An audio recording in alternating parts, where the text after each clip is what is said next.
This episode is brought to you by Audacia Capital. Audacia Capital is a leading fixed income specialist on the Irish Stock Exchange. Audacia Capital is known for its bold and innovative approach in the corporate bond space. For more information, visit our website at audaciaplc.com. This is the Glenn Hoddle Footy Show. I'm Glenn Hoddle.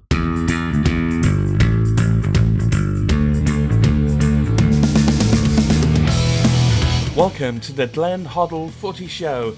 This is episode 36. Episodes are released every week, and we hope you'll join us throughout the season.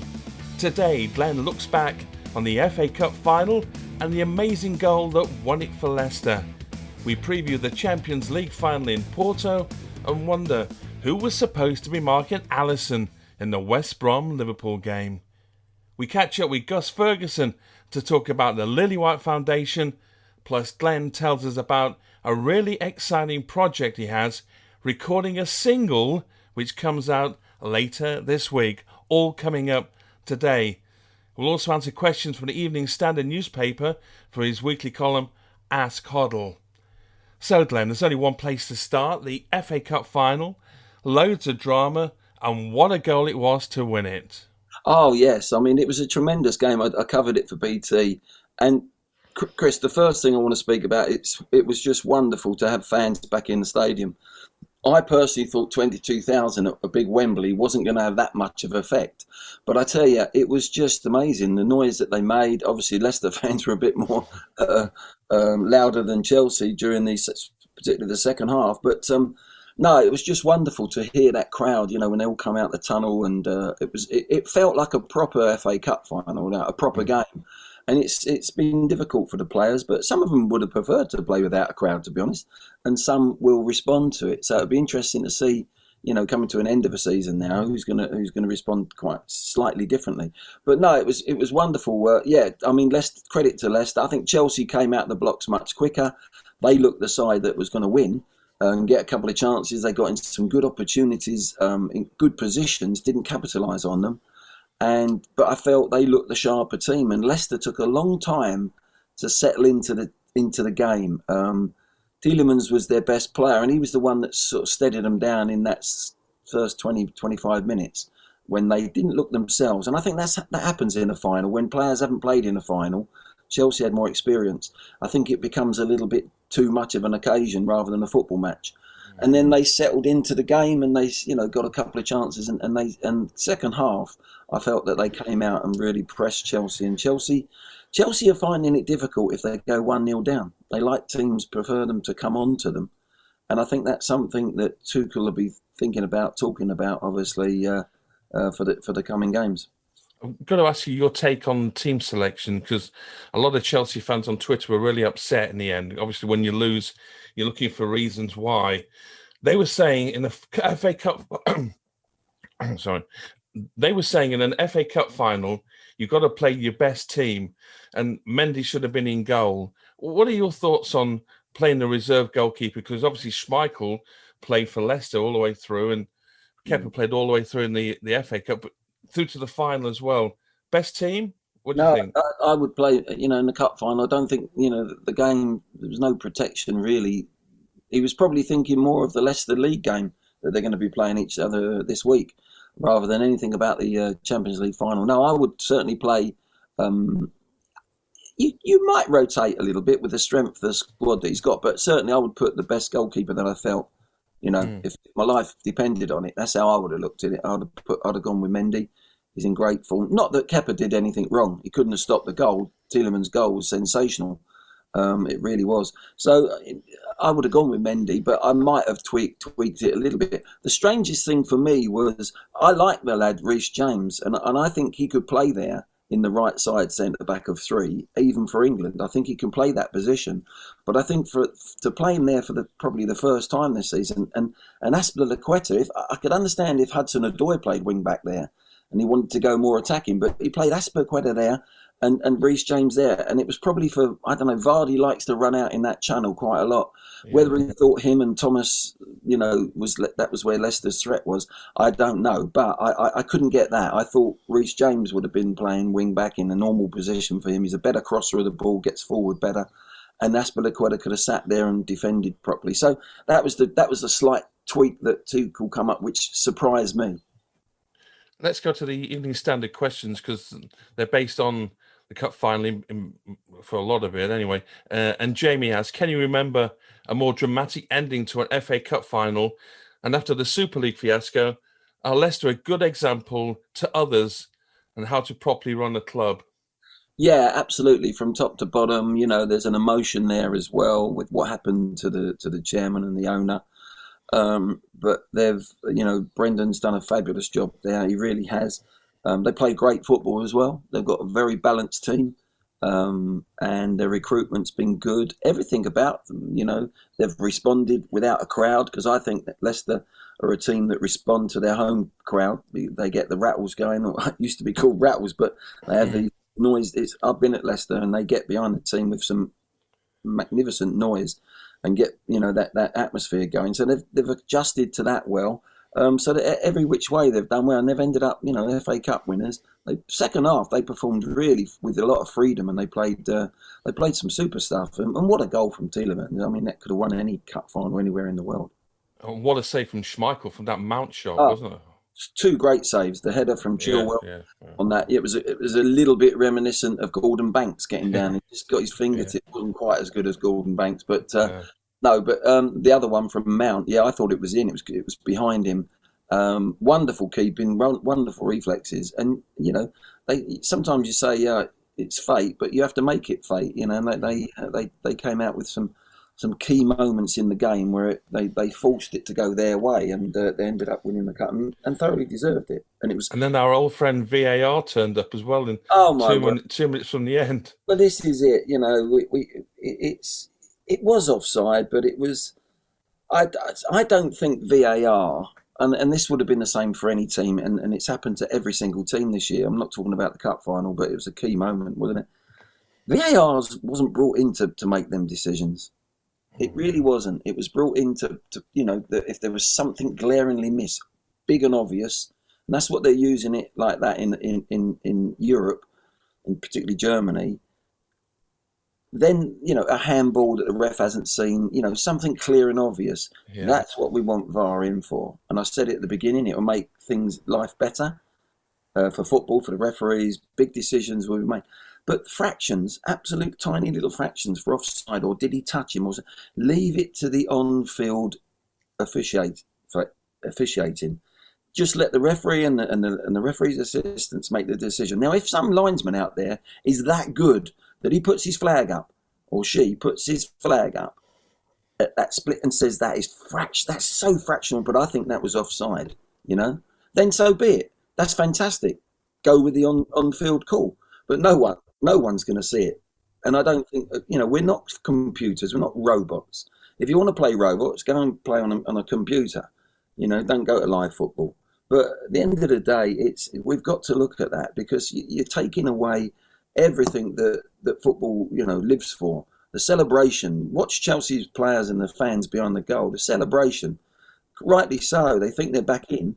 And then you go back to the halfway line, and then we wait, and then suddenly it's like the most. And I don't know whether the lines are that thin, and I don't know when the ball is actually touching. That is the point. That is a very good point, because someone put a photo up on Twitter again, and when the ball is played, it's actually in the air. When they stop the VAR, it's in the air. So that's 1 millisecond too late. If they're going a millisecond on a toe or on an elbow, they're not going milliseconds of when is that ball touched. So if you can't do that, Chris, you've got to take that scenario out of the ball game, and you've got to go with the on-field decision. And I'm saying, if there's a linesman out there that can see that was offside, fantastic. If he decided it was offside and he put his flag up, bang, that's offside, fine. But if he doesn't, you go with the on-field decisions much more. Even with penalties, with slow motion things down, was he touched? Go with more what if there's blatant, obvious mistakes that a referee cannot or haven't seen, then go to VAR and let him see it on the screen. But, we're making a pig's ear of the rule, and it's the rules that are making it difficult. Yeah. VAR sometimes gets punished, and gets slaughtered, but it's the rules have changed so much that it's becoming bizarre. It really is. Yeah, we could go on talking about that forever. Obviously, as a Chelsea fan, I just can't believe it's not clear and obvious. But anyway, Jared asks, are the wheels coming off for Chelsea at just the wrong time? Well, I don't think the wheels are coming off. I think they've got to find a plan B when they're 1-0 down. When they go 1-0 up, they look fantastic. They hit team. I mean, look at Real Madrid. Real Madrid are having to chase the game. They could have won 6. And in many ways, I'm glad they didn't, because their heads would have been in the sky if you beat Real Madrid of all clubs 5 or 6. You think you've cracked it. So in a way, 2-0 was perfect for Tuchel. But they've got to find a way when they go 1-0 down. No, the wheels are not coming off. I still fancy them probably to beat Leicester, I think, in the league. And I do think if City don't play to their very, very, very best, then Chelsea can beat them. They've got the psychological edge over Man City at the moment. So, no, the answer to that is no. The wheels haven't come off. The wheels will be put straight back on. They'll have a pit stop. And they'll put 4 brand new wheels on, and they'll be off again. Managed to get Formula One into this week's episode. Brilliant. Steve asks, has Dele Alli done enough in the last few weeks to be considered as an outsider for the England squad if Gareth Southgate wants a wild card selection for the Euros? He hasn't done enough yet. No, I don't think so. I think if we had one player fit, if Grealish breaks down and Maddison, another one who's there ahead of him, he's got an injury problem. If Foden, God forbid, get injured, or Mount, then he would. You've also got Lingard. Is he ahead of Lingard in that sort of position? So there's a lot ahead of him. What he needs to do, in my opinion, is showing better form, but he's got to get his head down during the summer. There's a player waiting to come back out again. For whatever reasons, we don't know. We're looking from outside to in, but he's nowhere near the player he was a couple of years ago. I think he's got to retain the ball better. And he's doing that now, but I think he's a box threat. And once he hit the post at the weekend. I think if he starts getting 1 goal, he'll get 2 and he'll get 3. Unfortunately, the season's coming to an end, but I think there's others ahead of him at the moment, and rightly so. They've been playing some wonderful football. Those players, that set of players I've just mentioned. So yeah, he's got to aim for that next season. And finally, from the Standard, Ellie asks, who would you pick as your PFA Player of the Year? Wow, that's a really tough one. There's so many options out there. I think you've got to look at City. De Bruyne is always going to be up there. I love him as a player. I think Foden's been sensational. Probably get the Young Player of the Year. And I think Diaz as well. I think Diaz has made a hell of a difference to Manchester City. I really do. I've loved Mason Mount's consistency for a young man. I think he's, got to try and go again if he can for the next few important games for Chelsea. There's so many options out there, in my opinion. It's a tough one. It really is. I would probably, if you were talking to Pep Guardiola, I think it'd say Diaz has made a massive influence on Man City with Stones and Laporte, but probably Diaz might be one. I mean, normally you're looking for creative players and whatever, of course you are, but you're talking about a player of a season and winning the league and doing what they do defensively over a long period of time. I think Diaz would be one that I'd go for. This episode is brought to you by the Lillywhite Foundation. We believe sport is fundamental to the development of young people, but sadly, many young people in difficult financial or social circumstances don't get the opportunities most of us take for granted. The Lillywhite Foundation supports projects that help children and young people take part in sports and activities. For more information, go to lillywhitefoundation.com. You're listening to the Glenn Hoddle Footy Show podcast. If you'd like to get in touch with Glenn, this is how to do it. To get in touch with Glenn with a question for a future Footy Show podcast, you can email glenn@midnightuk.co.uk or send a tweet to @midnightmix. Now tell me, you've been very busy on BT Sport and analysing football games and talking on your podcast, and there's something about making a record. Well, I mean, you sent me this song. You went, here's my song. Like it was like, hi Chris, here's a WhatsApp message from Glenn. Oh, here's my song. Tell me what you've been up to in the studio. Well, what it is, I have brought a song out, and we release it. It comes out on Friday. It's called "The Life You Give," and I love my music. And after The Masked Singer, Bob Patmore has been trying to get me, who's a producer. He's been trying to get me to do a song for donkey's years, and I recorded something for the Euros. Funny enough, for last year. Yeah. So we've got that up our sleeve, possibly. But no, so I've gone in and done this song because I love music. So I thought, why not? You know, after what happened to me, Chris, and I'm doing stuff that I would never have probably done before. And I thought, why not? I love singing.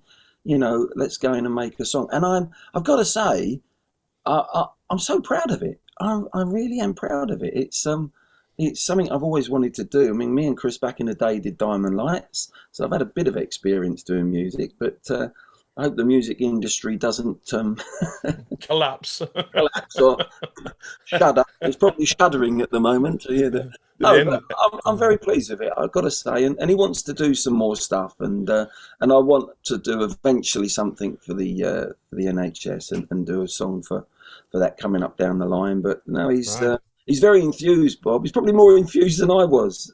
But I'm loving it now. It's really good fun going in the studio and just, you know, it's something I wanted to do, and why not do it, you know? You won't get me on, you know, Jungle or Strictly. I don't think my knees stand it. I've been asked many a time, but don't worry about that. But no, I really enjoyed The Masked Singer. That was fantastic. And I think that's given me the confidence to do what we're going to try and do with some music. So it's out on Friday, and I think it would be on the normal music outlets, you know, Spotify. I don't know, to be honest. I'm not a techie, so it'll definitely be on Apple iTunes, because you can then buy it and download it and listen to it all at your peril, at your will. I've listened to it a few times, and it's absolutely brilliant. I mean, your vocals, and we mentioned just before we came on air here that you not only did the lead vocals on it, and for those people out there will understand, he did the backing vocals, he did the harmonies, he's done the counter vocals on it. I mean, this is an N'Golo Kante of football in the music studio. He's absolutely nailed this tune in every which way, and I can't believe Gary Barlow, if they need another member for Take That, he'll be on the phone to you pretty soon. Oh dear. Well, I think there's a bit of tongue in cheek there as well, Chris. But no, honestly, it is an excellent really vocal. It's strange because I've loved singing since I was a kid. I don't think I've ever heard an engine of any car that I've ever owned, because as soon as I get on, the music's on, it's on so loud, and so I just love music. I get up in the morning. I've had to do the pod. I've had to turn my music off in my bedroom here now, because it's music all the time.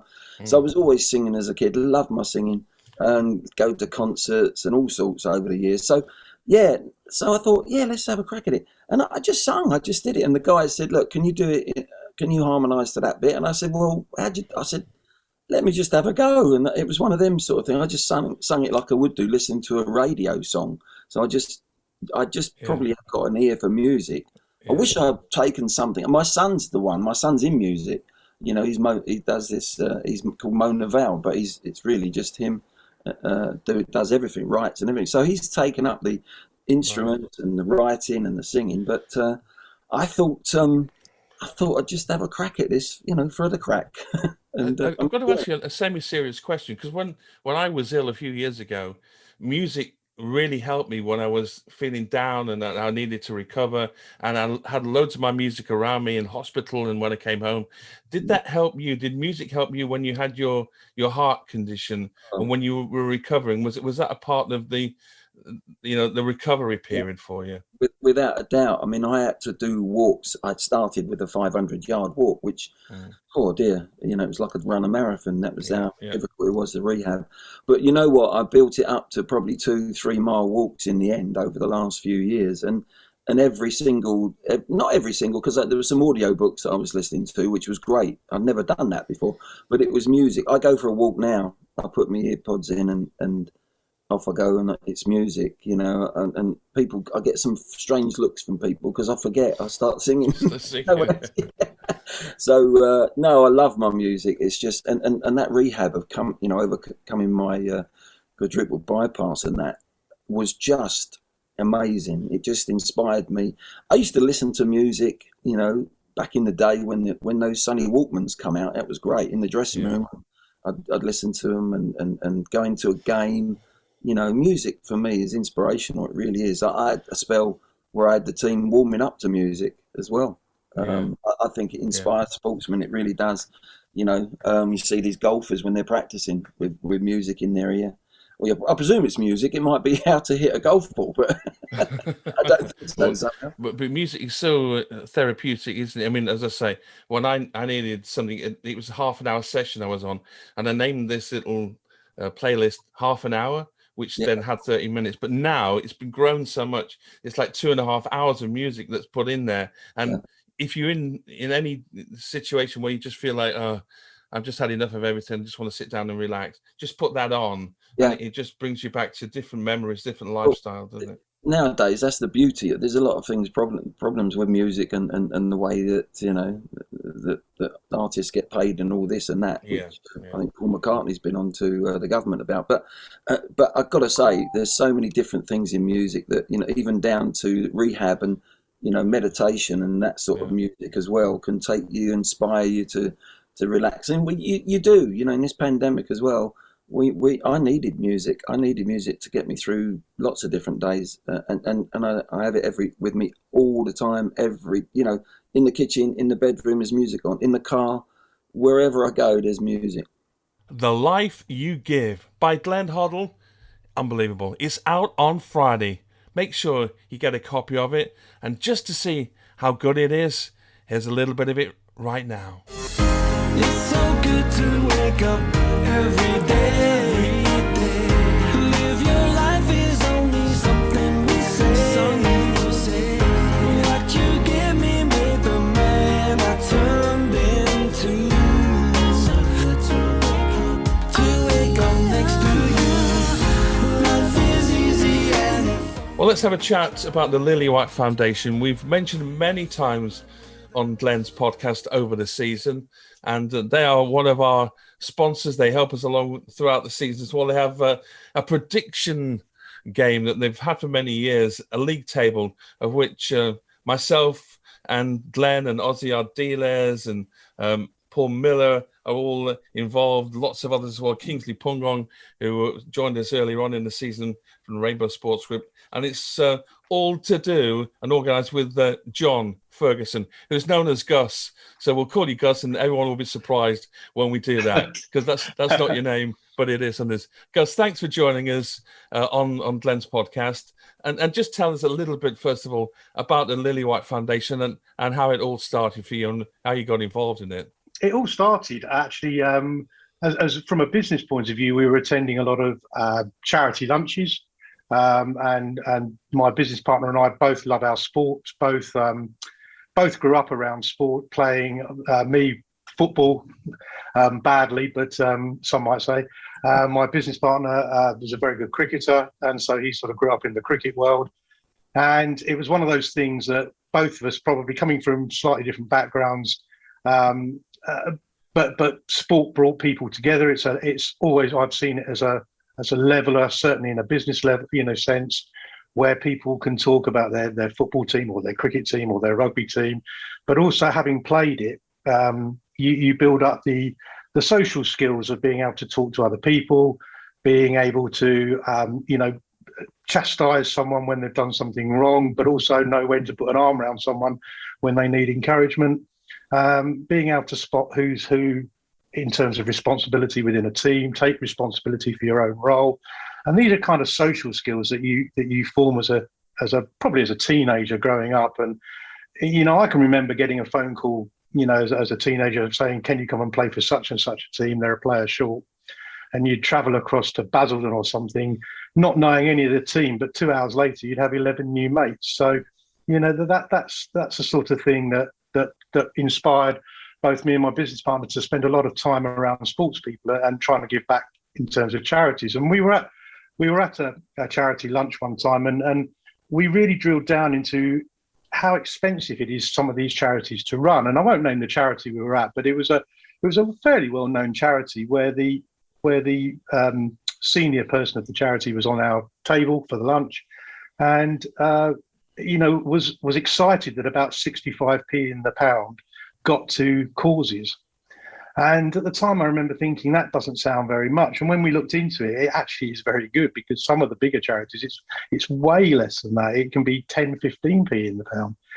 And Charlie and I just decided that with our own time being free and a group of other like-minded business people that we could bring in as independent trustees and accountants and other people to administer the charity, we could probably do this ourselves, for a lot less, and make sure that much more of the money got to the causes it was intended to get to. So that was the background to it, really, and just trying to give back in an efficient manner. And over a couple of bottles of red wine one afternoon, we established the foundation, and thought it was going to be very easy. And it's been 4 years of actually quite hard work, but it's been very rewarding to see some of the kids' faces when we get photos and letters and the thanks that we get sometimes. So it's that makes it all worthwhile. Gus, it's great to have you on and talking about it. But you do a great job, you really do. And as you said, it's bringing people together, and sport does that, and business and sport. I mean, I've done a few of your lunches and evenings with, haven't we, question and answers? Yeah, absolutely. Yeah, and we've had some great fun, and there's some real characters there. Whenever I've done it, probably 3 or 4 times now, I don't know, really, 3 times. Yeah, there's some real characters, all different people, different types, and you just get to meet people, and it's a fabulous way of raising money for the charities, and you've done a fabulous job, you really have, and long may now, after this pandemic, we can go back to normal again and try and raise a little bit more. Well, absolutely. I mean, there's an enormous thanks from all of us at the foundation to yourself, Glenn. You've given us a tremendous amount of support with your time in the Prediction League as well. It's amazing how many people in the Prediction League want to beat the ex-England manager, the ex-Spurs manager, and prove that they're better than you. I think I had a really good year. My first year, if I remember, it wasn't very good. And last year, I think I thought I might have won it. I think I was second, weren't I? You were. You were right in the running up until the last week. Yeah. Yeah, and yeah. I've just glanced at my results this week, and it's my worst week ever. I think I haven't got one result so far. So I've blown it. Wherever I am at the moment in the league, I'm going to be dropping down quickly. That's good news for me. We have been very lucky, because we've had the support of not only yourself, Glenn, but we were able to launch the foundation with Ozzy and Ricky. Ricky was in the UK at the time, so we did an Ozzy and Ricky FA Cup launch lunch, and that brought in the big crowd. And Ozzy's been a fantastic supporter for us as well. Your old roommate Maxie, Paul Miller, he has introduced us to a lot of people and been extremely helpful. Another one of your old colleagues, John Pratt, does a lot for us as well. So I know there's a bit of a Spurs connection there, but that's there's been others. Sir Andrew Strauss, I should say, gives up a bit of time, on the cricket front. Yeah. We've had Michael Vaughan do a golf day for us. We've had Kevin Keegan do golf days for us. So there's been some really fantastic support from people like yourself who have a high profile that can bring in the punters that come in to then hear about the foundation. So that, we couldn't do it without the support of people like yourself. No, it's a pleasure to do, and that's what it's about, helping others. We're in a very fortunate position, so long may that continue, that we can do that. Yeah, looking forward to the next one that the Coity gets out on and does wrestling. We have a great night, and as you say, the red wine's flowing, and every which way, everyone wins out. And they do. And I promise at the next one, Glenn, there's no reruns of Diamond Lights. So I don't believe you. Now you're tempting me to turn up for the next one if that's the case. I won't turn up in my clock outfit anyway. Yeah. If you turned up in your clock outfit, I'd definitely come for that one. That'd be brilliant. The current standings, and it's not quite up to date because it's delayed by a week or two. So there's not long to go. But at the moment, in 10th position, we've got Gus Ferguson on 211 points. Ooh. In 14th, the ex-England and Spurs legend, it says here. Oh, Glenn Hoddle. That's him. He's got 208. So what, you're 3 points behind. And then a couple of places below that, there's me on 18th place. I've got 206. So I'm 2 points behind Glenn and 5 behind Gus. So I think, Gus, you and me could be very proud of what we've achieved so far with a couple of weeks to go and some really dodgy results over the weekend. As Glenn was saying, we could be closing the gap. 235 is the leader. So we're not that far off. A couple of weeks ago, my wife was very proud of me. She's not so much these days because I'm in 18th place, but, you know, I'm doing my best. I keep forgetting to put the bonus game in when I do them. That's why I'm up the league. I haven't put bonuses in for about 3 weeks. You should do what Ozzy, our dealers, does. Apparently, Ozzy just says the Spurs game's the bonus game. Just tell Steve who organises it. Every week. Spurs is the bonus game. You can't lose then. Well, Spurs can, but you can't. He's probably never got it right. No, that's another point. But at least he's in the mix, isn't he? He's in the mix with it. So when normality returns and COVID's out of the way for the main part, which we hope will be very soon, how much easier is it going to be to organise events for the Lillywhite Foundation? Because I know you've done a lot in the past, and COVID must have stopped those pretty quickly. Yeah, I mean, for us, we built the model of the foundation, if you like, on the basis of the charitable lunches, the sportsman's lunches. We had a partnership with an events company in London that laid these on, and we were doing twice a week at the peak, Wednesdays and Fridays every week. Wow. And I mean, I just on medical reasons I had to stop attending them all. But the red wine, was it? Well, I was just getting bigger and bigger, and struggling to remember them. But all sporting prowess that I might have possessed had gone long out the window by that time. So we were at the peak doing two a week, and you know, turning over a small amount of money from each one on the profit side, which was then enabling us to support the various projects that we do. We were getting up to around about 5,000 children that we'd helped on an annual basis. So and that, you know, that's really kind of nice. And we were getting some nice letters back and some nice feedback from parents and from schools and from youth clubs and associations. And then, of course, as you say, the sort of pandemic hit and everything stopped. So our traditional model of lunches and golf days, which was the two real things, and an annual cricket tournament at Wormsley in Buckinghamshire was sort of put on hold. So my wicketkeeper gloves have had to be shelved for a couple of years. And I know the Wormsley venue because my boy played there. He was in the MCC for a few years, so I've been there a couple of times. It's wonderful, isn't it? Well, I think the last one, I think your boy was going to play for us, actually, because we were a player short. Yeah, we were trying to get him in, weren't we? But yeah, that's right. I was hoping to play as well, or not. Well, yeah, sort of stand around and. You could have brought the drinks out in the intervals. I could brought the pins out on a tray. Yeah, we're going to try and sneak my boy in because he's a decent cricketer. But no, we couldn't do it. But hey, listen, once we get back, I'd love to. It's not far from where I live anyway, so it's no hardship. It'd be great. And the golf days are a big thing as well.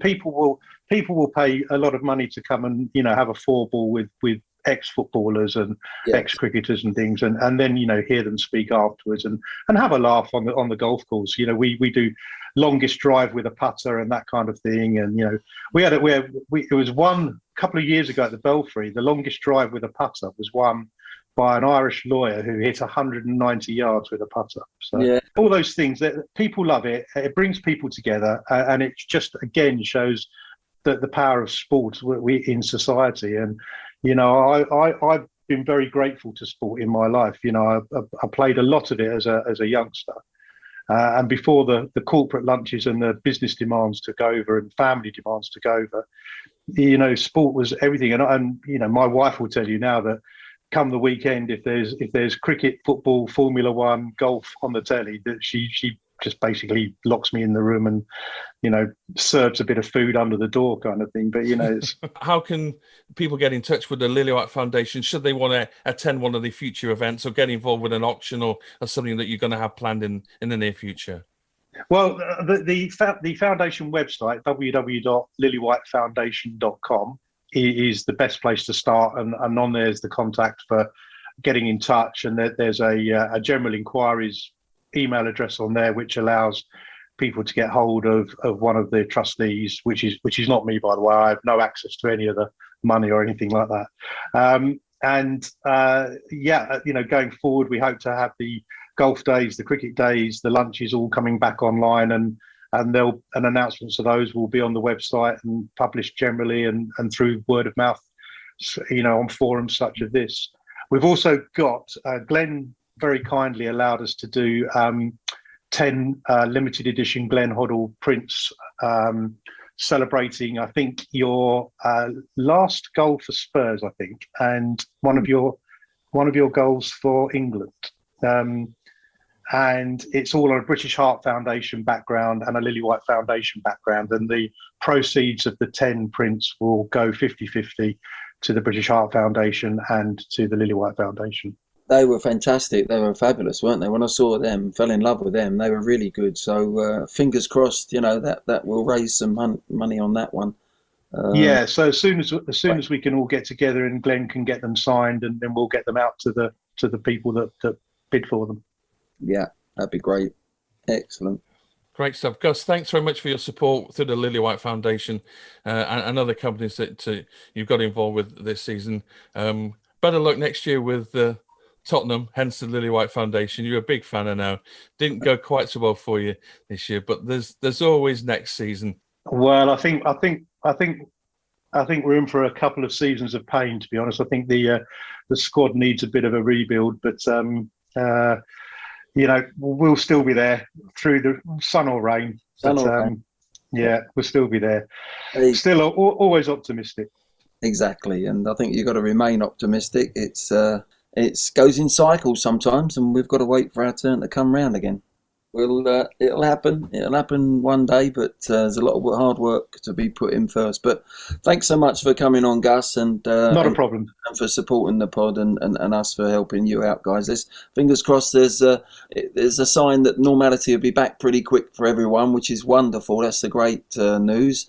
And yeah, we'll catch up. And if it ain't on the golf course, it'll be at a luncheon or one of the dinners that we have. Brilliant.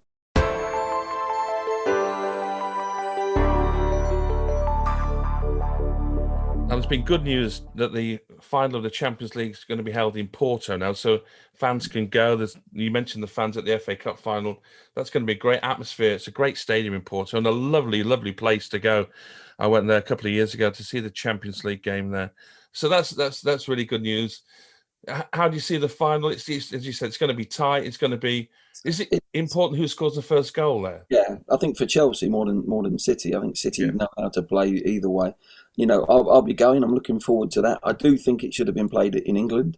I think it's ridiculous that everyone's going over there and that a deal couldn't be done. They keep warning us on television. Be careful. We're not over the hill yet and far away. Still got to be cautious. Then, they're letting all these thousands of people go from the UK, from both sets of fans and dignitaries and whatever, across to Porto. I don't get it. I just don't get it. There's no common sense. But we're there, and I'll be going there with BT to cover the game. So it's a wonderful stadium, like you said. It really is. So looking forward to that to a degree. But there's no quarantine, so that's good all round. As for the game, I think Chelsea need to get ahead of the game. They have done that against City this year, and when they've done it, that's where City have found it really difficult to play against Chelsea. And Chelsea are a dangerous side when they're leading. They suck you in. They're tight defensively, and they've got creativity to go with it, so they can hit you on the break. They're better when there's spaces in behind a defence rather than a defence banking up and dropping in deep. They're finding it a little bit hard to get round the back of people, where they were doing that in the first part of the season. So it depends on the first goal. If Manchester City turn up and play their 9 out of 10, for every player. They play their strongest team, which they will do, and they all perform at their very top. Then I fear for Chelsea. But Chris, in football, in sport, you can't just switch that light on. That might not be there. Some players might be at it, and some might just be off it a little bit. And Chelsea have got to perform at that level, So it's a very nicely, delicately poised final. I just hope it's a good game. The Liverpool Spurs game, when it was two English teams, wasn't really a fantastic game. Yeah. An advert for the Premier League, and I just hope that this one, lives up to both clubs, because they're the best two teams in my opinion. They're the best two teams, best two squads in the country at the moment. Did they mention there's a few golf courses around Porto? I stayed there. I did the England Nations Cup thing, and I played a lovely links course with Clive Tilsley. We played about 2 or 3 days when we were there, because there was gaps in between the games. So a lovely links called Estrella, I think it was called. So I'm not sure we'll get enough time to get the clubs out. To get in touch with Glenn with a question for a future Footy Show podcast, you can email Glenn at midnightuk.co.uk or send a tweet to @midnightmix. What an amazing end there was to the cup final, as we said. Also an amazing end to West Brom Liverpool. Alisson. Wow. My Aim Is True. That was a song by Elvis Costello on the attractions, by the way. Just throw that one in. We've got a music theme today. Header. No one marked him. Glenn, what was going on? Well, it was amazing, wasn't it? I mean, I think, that header is more important than you would ever imagine. One, it's unique. It's unusual, but I think it's put Liverpool in that fourth spot. I really do. I think they'll win their next 2 games. I expected them to, once they beat United, I thought they're going to win their 3 games. And obviously, West Brom played well, and I'm thinking, well, they've dropped 2 points here. It's going to be touch and go. My word, Alisson goes up the top there. And this is the problem. I look at it and I'm thinking, no one's picked him up. The reason why a goalie goes up is normally he's 6 foot whatever, and, he gets no respect. He's that high. You've got to give him some respect. And what a header. He's Brazilian. Let's be fair. It's no disrespect to English goalkeepers, but, he's Brazilian. He's gone up there, and it's as good a header as Giroud would have made for Chelsea, or, if Van Dijk had been fit and gone up there. He's turned his head, he's flicked it into the corner. It was absolutely incredible. A quality ball in, and a quality header, and you could just see the faces of the players, jumping on his back. It was amazing, and I think that has got them probably into Europe. I really do. If we look back, we're going to look and say, well, they've got in by, if they get in by a point or whatever, that is such a vital goal. But God dear, next time people will be marking goalkeepers when they come up now, won't they? You'd have expected Edison to do something like that, but not Alisson. Yeah. No, yeah, that's right, yeah. But I always think when a goalkeeper comes up, okay, he's got the height, he doesn't really know, he's not going to be practicing headers and whatever. So the fella that they leave back on the halfway line must be really crap if they're sending the goalie in before him, And I've often thought that. You send the goalie in and the fellas, you still have to keep one back, and I'm thinking, well, he must be really poor header of the ball. He's just waiting for his number to come up. I'll be off in a minute. But what a fantastic way to win, and in the last seconds of the game, I mean, wow, it doesn't get any better. And to be honest, it was lovely to hear him speak. He was so emotional, wasn't he? He lost his father recently this month, in the last few months, and you could tell he was dedicating that to him. It was very emotional, and it was lovely for him. It really was, yeah. So credit to Alisson, fantastic. Well, that's all for this week. Don't forget, The Life You Give by Glenn is out on Friday. Buy the single. It is absolutely terrific. It's out on all the usual top industry leading music platforms. So make sure you get a copy of that. We'll be back again next week. It's the final day of the season, and all the decisions will be made right then. Who will be in the top 4 in those Champions League positions? We're going to find out soon. Join us next week. That's all for today. See you next week.